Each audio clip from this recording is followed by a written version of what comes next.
এত সুন্দর পরিষেবা কোথাও নাই। N medical college Cooch Behar. অল্প একটু ধৈর্য ধরো, আরও দেখার বাকি আছে।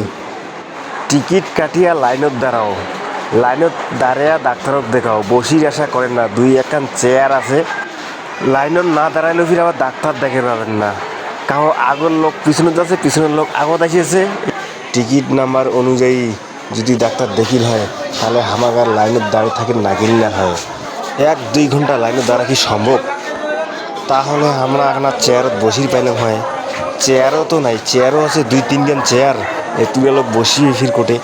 আর ডাক্তারের গেটের সামনে ওই টিকিট নাম্বারটা উঠবে, এগুলা বাইরে আছে, আমাদের কোচবিহারে নাই। কিন্তু অনেকে ভাবির পান মুই নাম্বার জানো না, মোর বই পড়া নাই। তো তোমার পাশে তো কাহো যাবে না, তোমার সঙ্গে তো কাহো যাবে, তা কবেন যে নাম্বারটা কত, বা তোমার যে পাশের লোক বসে থাকবে তাকেও জিজ্ঞাসা করো যে মোর নাম্বারটা আসলে মোক কয়া যান, তাহলে মুই ডাক্তার দেখে পাইম।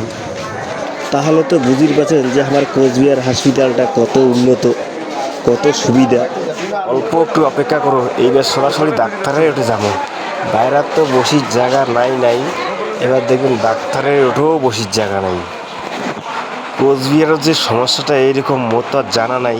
দেখো একটা পেশেন্ট দেখেছে, দাঁড়িয়ে আছে, ডাক্তার ওদের বসিয়ে আছে, কোনো পেশেন্টের জন্য একটা চেয়ারও নাই, কিছু নাই, দাঁড়িয়ে জিজ্ঞাসা করেছে। এটা কেমন সিস্টেম? ভালো লোক তো আর হাসপাতাল আইছে না, রুগী মানুষই তো হাসপাতাল আইছে না, একটা বসির জন্য এখন চেয়ার তো কম দরকার না।